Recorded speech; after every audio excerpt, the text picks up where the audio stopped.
I'm going to have to discuss white people logic again. I saw several comments today underneath the thread. It was a article or a piece that was about, what is the number one killer of black men in America, right? Talking about in terms of violence, right? And we know raw numbers, it's not the police, it's other black men, right? And so a bunch of white people left some comments. I mean, and some of the comments were just so nonsensical. Just completely ignoring percentage of the population. More white people are killed by police officers than black people. Not as a percentage of their population. Black people make up, 12, 13% of the population. White folks make up 75% of the population. Right? And one of the things that was really irritating is how these white folks, they gaslight and they try to derail the conversation about police brutality. And hold on a second. So what was I saying? So what I see white people doing, is they bring up the black on black violence, and they're like, see, more black people kill each other than white police officers killing black people. So why don't you go talk about that? Why don't you go protest that? Right? And it's such a intellectually dishonest way to describe it, because that's not the issue, and that's not why people are protesting. People are protesting because police officers are not being held accountable when they fuck up. To sit there, first off, to try to hold criminals, and I've said this before, to the same standard you hold police, sworn police officers, is another, again, intellectually dishonest tactic. But the issue is not one of who's killing who more. The issue is of when police officers are not held accountable. Like, you can't in one breath talk about how all black people are in jail or all black men are in jail and mass incarceration, and that's because they, commit more crimes and have more interactions with police, right? Which they completely ignore comes from, all of the systemic racism that needs to be detailed, because a lot of these people that the people on the right like to argue and debate, they're very superficial with their description of white supremacy. No, you need to rattle off the list: redlining, blockbusting, mass incarceration, dumping of drugs in the black community, the burning down of communities like Tulsa, Oklahoma, eminent domain, urban renewal, denial of FHA loans. Right? You need to go discrimination in housing, discrimination in the job markets. Like, you need to list that shit off. They love debating people who are not well versed on the issues that plague the black community coming from the system of white supremacy. They love to debate and argue these emotional people. Again, selecting one's opponent. Right? And so, I wish we could get black people to be on code for these emotional black people who think that they're revolutionaries to stand down and shut the fuck up if, you're not the debating type. If you're just the rah-rah with the sign in the streets type, and you don't have what it takes to articulate a message, whether it's on YouTube or whether it's in an article or whether it's on TV, stand the fuck down and get somebody else who up there who can articulate. Now, personally, I think a lot of it is a waste of time, because it's not like you're going to convince white people. But again, like I said before, when they used to have, do these interviews with Martin Luther King and Malcolm X, a lot of those white news anchors and whatnot, they arrogantly went in there thinking that they were going to, mental gymnastic their way around the core of the issue, and Martin Luther King nor Malcolm X allowed that to happen, and they had nowhere to go. And what they ended up doing was inadvertently giving these people a platform that they didn't want to have a platform, and they ended up looking like an ass.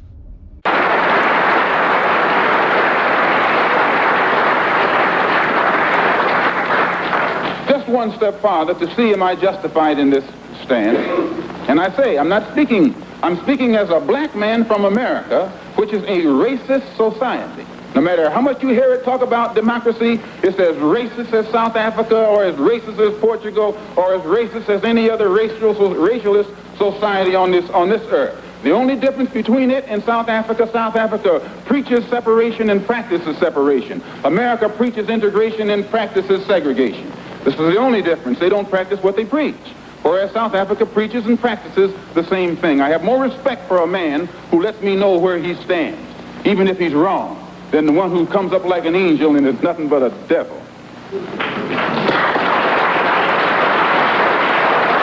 Okay, this is why, and this is what the whole rest of the world saw.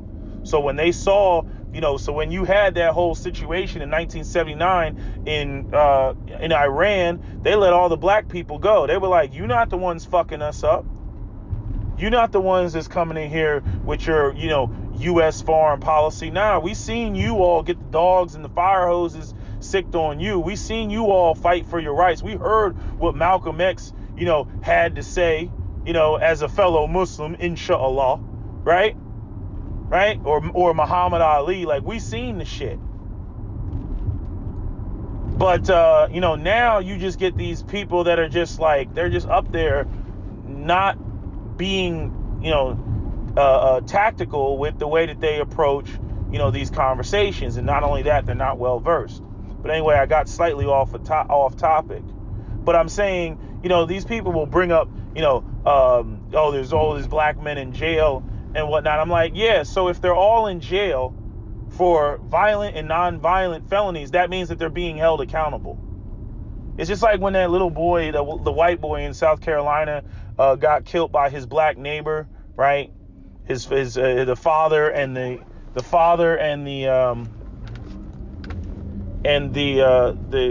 white father and the black guy were neighbors, and the black guy killed his son, and white people were losing their, where's the protest? It's like, it's dumb. I'm like, was he charged? Yes. Was he arrested? Yes. Is he probably going to spend the rest of his life in jail? Yes. Okay, so what are you bitching about? Like, this idea that you go out here and you bitch about all acts of violence, because they happen, that's dumb. It's not what people are talking. People are bitching about the fact that justice is not being served when there is injustice. It's freaking comparing, black gang members to sworn police officers. Dumb. And comparing criminals who get arrested and charged and get the book thrown at them and get, multiple life sentences, and then you get a police officer that goes into the wrong apartment, you know what I mean, and shoots a man, and then only gets 10 years and then appeals the shit. Like, fuck out of here. When these cops fuck up, when there are blatant examples, it's like, no, they need to be held accountable.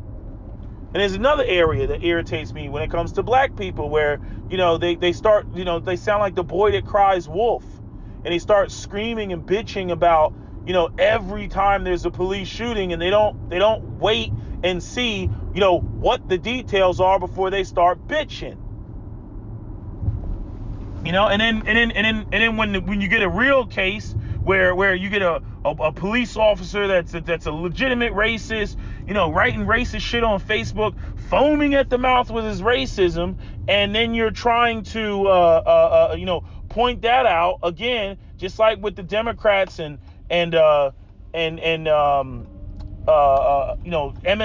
and CNN, like when they bitch about Trump too much on every little thing, right? The actual legitimate egregious things that Donald Trump does falls on deaf ears. I'm like, pick your goddamn battles. Pick your damn battles. like example, I remember the PhD student that was at Northwestern and got beat up by the police officers because some white lady said that he stole his own car. That's some shit that you rally behind. You don't rally behind, some other, bullshit, like that dude out in California that was with the Asian girl who was jacking cars, and he was like running through people's backyards and shit. They got him on the camera and shit, and the cops ended up shooting him. Right? But he was literally engaging in a crime, as he got shot. Like these are the cases that that black people should focus on. But it's just emotions, feelings and emotions. Like when you look at the NRA, when you look at how the NRA approaches cases, and again, like I know people that are intimately involved in, the NRA and even with in New Jersey and just the Second Amendment crowd, right? And they don't have a whole bunch of minority people there. That's always one issue. But every time I ask them about the Second Amendment stuff, why don't they go for this? Why don't they go for that? It's not the right case. I'm like, what do you mean it's not the right case? Not the right case.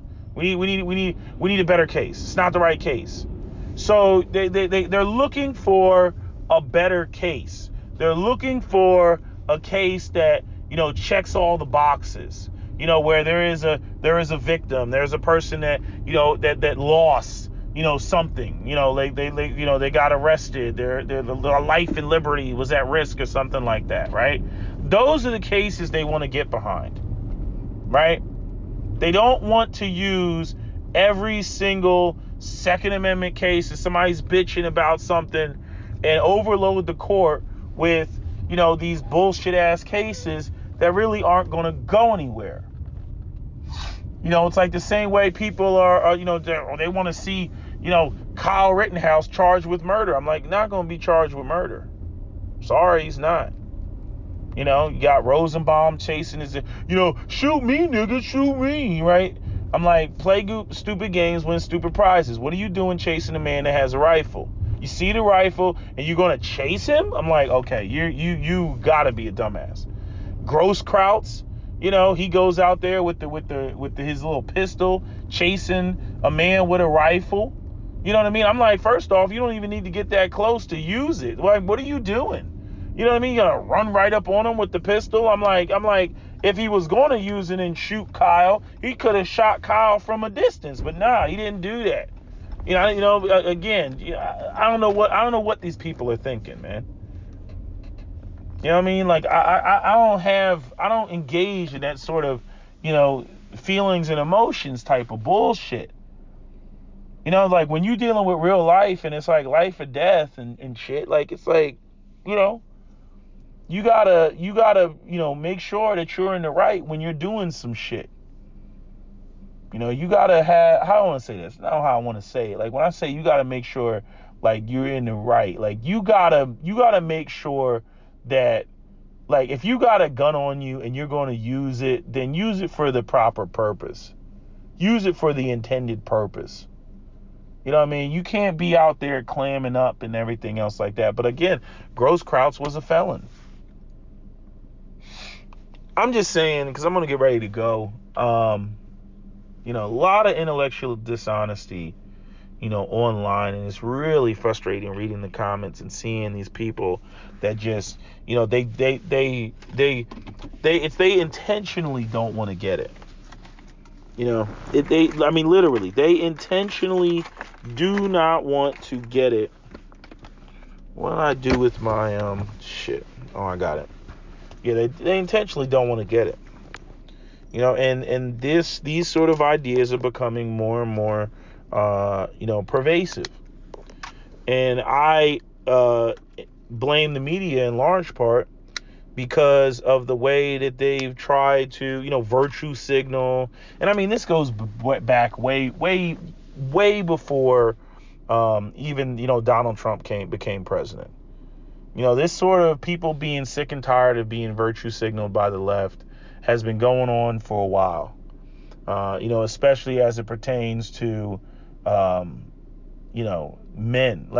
I when it comes to like a lot of white males when it comes to Donald Trump and stuff like that, I suspect that there's a lot of white males that support Donald Trump, not just because of white supremacy and all that other shit, but because the left is profoundly, you know, anti-male. They started out with being anti-white male, but now they've transitioned to being, you know, anti-black male, which is why you have black men that are walking away from the Democratic Party. I mean, hell, the guy right after the freaking debate with Donald Trump and Joe Biden, I mean, they had a white guy. He was on MSNBC, and he said it. He came out of his mouth and said it, talking about Donald Trump thinks that, you know, he's winning with the blacks, right? And, you know, he qualified what he was saying. He was like, actually, you know, he might be winning with, you know, black males because, you know, black males' support of the, you know, the Democratic Party is been dwindling. You know, and I'm like, okay, so y'all, you know, y'all recognizing this shit, because we've been talking about this, you know, the ADOS and, you know, where the tangibles and shit like that. You know, these are male conversations, you know, that started with the tangibles, you know, because women, they can survive off of hope forever, which is why you still see black women over there with the Democratic Party and whatnot, or arguably they've been getting tangibles, you know, from the Democratic Party as women or as mothers. Right, and then you get into this whole, you know, Aisha, nappy-headed Hoba, freaking for Harriet, you know, situation where, you know, their whole thing is smash the patriarchy, and, you know, as long as we don't have to negotiate our survival with men, you know, thumbs up, we're good. Right, that's what we want, and we can get that from the Democratic Party. We can't get that, you know, from, you know, the conservatives, right? So there's the race war going on in politics, and then there's the gender war going on in politics, which transcends race, which is interesting. It's complex but interesting at the same time. But yeah, I just wanted to make this video because, you know, I'm just tired of, you know, non-thinkers that, you know, it's like a tsunami. They just overwhelm comment sections. And nobody checks them. I don't really see a whole bunch of black people checking them, or black people who know how to check them. I don't see other white people who claim to be black people's allies. I don't see them checking them, and then they wonder why black people are like, you know, very much generalize, you know, the statements of, you know, white supremacy and say that, you know, basically all white people are racist. Right? And I'm like, we don't see you in there. You know, again, you start talking about the tangibles, you start talking about the resources that black people are going to need, not just this symbolism bullshit, not just going out there and saying, I recognize racism, but I ain't going to do shit about it. And when I see some fucked up shit at the workplace, I'm not going to say anything because, you know, I gotta look out for myself. And I'm like, well, you ain't helping change. You ain't a real ally then. You know what I'm saying? You ain't, what's his name? What was that white guy's name? Jim Brown. What was his name? The white dude that was the abolitionist. He was like the Bible thumping abolitionist. They've been talking about him. They got some movie that they were gonna come out about him or whatever. But you know what I mean? You ain't willing to sacrifice shit, you know, for righteousness and justice, which is again another reason I walked away from Christianity, because these white Christians are full of shit. You know what I mean? They just want to give lip service to some shit, but when it really comes down to it, they ain't about it. They ain't about putting that work in. You know what I mean? It's not justice for all. This, we're all God's children, and it's bullshit. It's bullshit.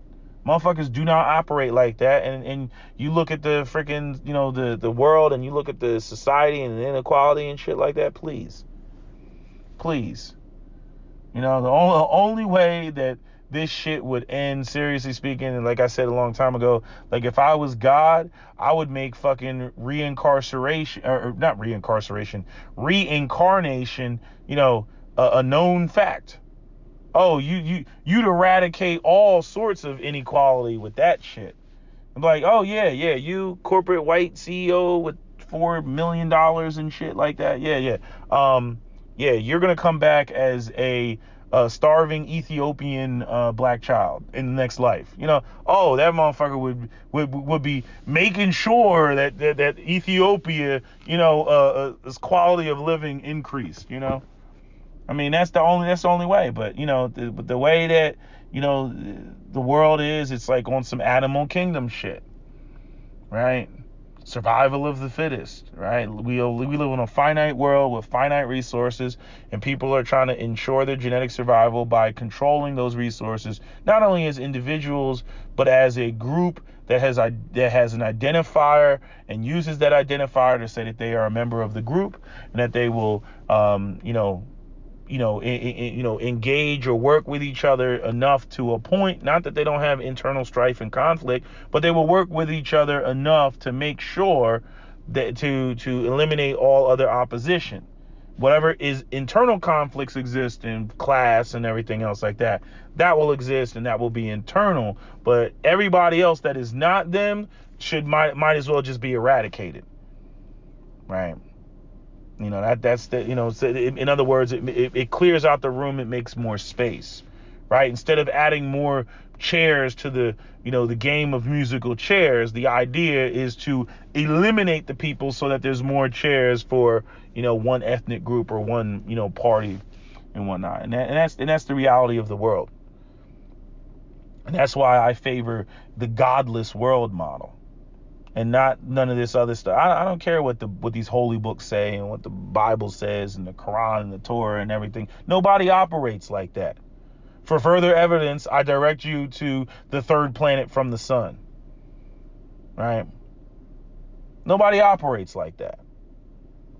So why am I sitting there entertaining these holy books about justice and righteousness and this, that, and the third? And, don't get me started on white people's Christian hypocrisy when they want to talk about justice. And then, when justice is to be allocated to black people, all of a sudden justice isn't even a word that's in their vocabulary. Like, I can't with these folks.